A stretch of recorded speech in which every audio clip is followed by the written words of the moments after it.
Bonjour, je suis Terence Strick, je suis biophysicien expérimentateur et je travaille à l'interface entre la biologie et la physique.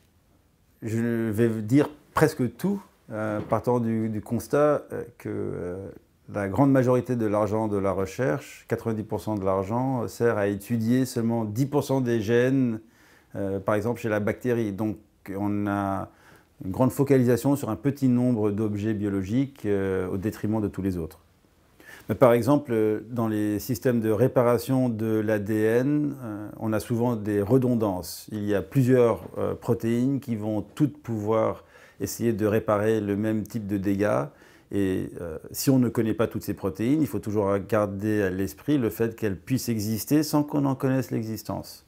Donc on peut être face à des systèmes possédant des redondances que l'on ne connaît pas et qui expliquent la difficulté à manipuler le système.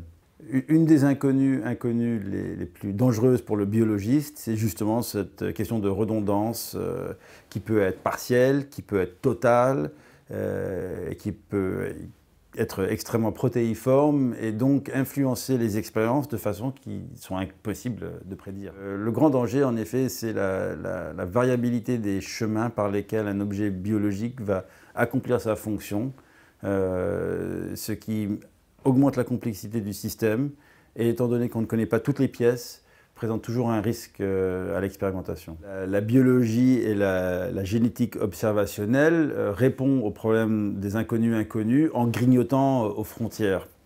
C'est-à-dire en cherchant toujours les protéines ou les systèmes qui interagissent de façon extrêmement proximale au système que l'on connaît. Donc on est toujours en train de grignoter aux frontières de contact entre ce qui est connu et ce qui n'est pas connu. Et c'est ainsi que la biologie a pu envahir et acquérir des connaissances sur des systèmes dont elle ne connaissait pas l'existence dans les temps juste précédents.